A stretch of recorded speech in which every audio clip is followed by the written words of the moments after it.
Right, try this one then. Do you believe that the world is a hologram? Or that many prominent figures, including some of the royal family, are controlling our reality? Well, someone who does believe that is David Icke. He's been described as the most controversial speaker in the world. Earlier in the week, we spoke to David about his supernatural beliefs.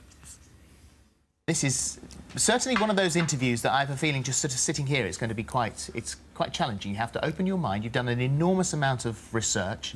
And so let's see if we can scratch the surface on some of the ideas that you have. OK. First of all, you say you're one of those people that always questioned the world. You questioned who we are and what we are. Right. What have you learnt? You know, people will remember me, those that are old enough, from about 25 years ago when I had my eureka moment. And I was an ex-television presenter. I decided to get out of the business and follow my journey, where life was pushing me. And what happened in that strange period in 1991 was that, you know, when you press the keys on a computer too many, and it freezes because it says, I can't process this, and that's what happened to me.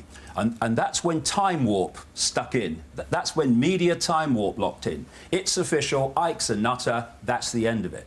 And well, you did go on the Wogan show and say, yeah. And you didn't deny, when he asked you if you were the son of God, you didn't deny it. Well, yeah, but that has to be put into context. What I was saying, and you've got to understand at that time that I was going through this amazing transformation of awareness. It was like everything morphed back.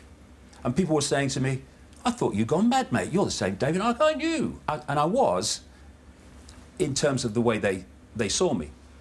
But I wasn't, because now I'm seeing the world in a completely different way. Before, there were puzzle pieces all over the floor. Now, suddenly, I can see how they fit together. And I spent the last 25 years putting them together. So, what is your puzzle like? What does it look like? The five senses decode. The ear's a classic, but it's the same with all of them.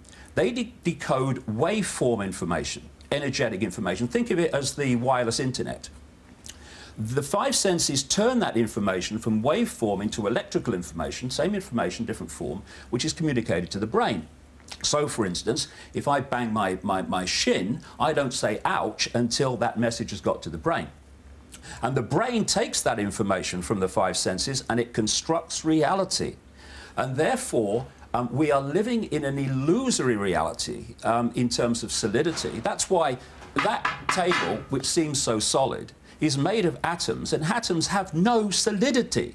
As someone rightly said, if you take an atom to be the size of a cathedral, the nucleus of the atom is about the size of a 10-cent piece. Everything else is empty space. How can that make the solid world? It's not solid. So once you come from that perspective... Yet if I pick it up and bash you on the head with it, well, it's going to hurt. Yes, because that's the way we decode information. I've been saying now for so many years in my books that this world is actually holographic.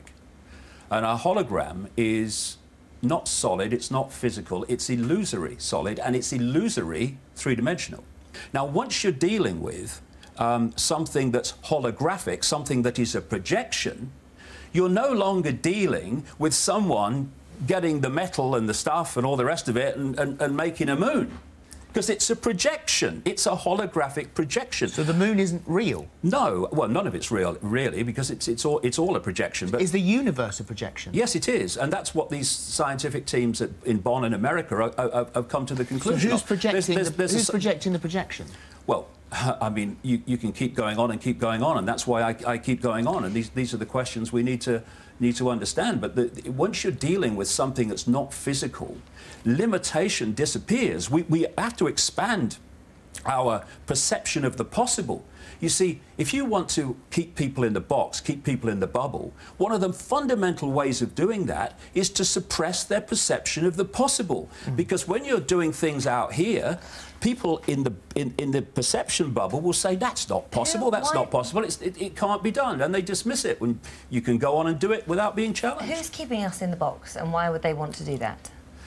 Well, I mean, you know, this is why Wembley was 10 hours and my books are that long. There's so many dots to connect. But there is a force which is feeding off human energy. And it operates. This is why understanding the nature of reality is so important, to understand this force, because this force takes a form that basically energetic in its base form, though it can project form.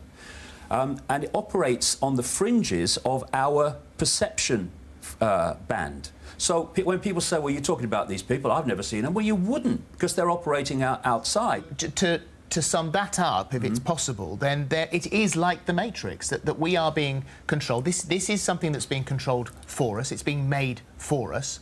And it is, what, millennia old? Well, yeah, probably, and the rest. But yeah. I mean, that's an interesting point. If you take the Matrix movies, you take away the poetic license, you take away all the violence, and you take away all the, you know, the stuff they put in movies, and you take the basic concept of people living in a reality thinking it's real when it isn't. Our prime reality has been hacked into, just like the Matrix. A lot of stuff comes out of Hollywood, which is actually telling you the truth. Would you say that I was wrong, therefore, to be quite enjoying my fake reality? I mean, am I suppressed in such a way that I don't even realise it? Because I quite like it. Well, yeah. If you want to like living in this reality, then good for you. So what about we're controlled by... It has to have control. There have to be people who control it, I assume, if they're creating this reality for us. And you've said quite controversially that, you know, that the royal family and members of the media and members of the banking profession are all part of this controlling force. The ones that control the system, not everybody in those professions. Right. So we are being controlled by a group of super beings. Well, actually, not super beings. You know, if we are super beings. We are infinite awareness. That's what we are. We are awareness. And what this body does, I call it the biological computer, is it focuses the attention of that awareness in this tiny band of frequency called visible light. So we think this is all there is. When people leave the body, and suddenly, this is a constantly common theme, that their awareness suddenly expands, suddenly past, present and future all exist in the same now, because there is no time. That's another illusion. And the reason that they suddenly have this expansion of awareness is that their point of attention has left the focus, the lens, the body, and can suddenly be set free. I'm so sorry to keep jumping in, David. That's right. It's only because our time and dimensional restrictions are less infinite. If this has been going on for millennia, how long is it going to be before you wake up the planet to the fact that this is all a creation? And then what happens? Because you'll freak out the entire planet. Well, if you strip down the wallpaper of the Matrix and suddenly we end up with this reality that is the true reality, we'll be frightened to death. Is it better? I've read about near-death experiences.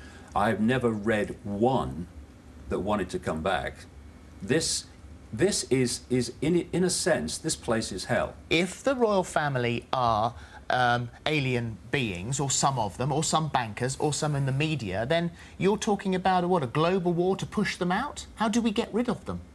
Well, the thing is, their power is in us not knowing they exist, and their power is also this, getting the population to give us their power.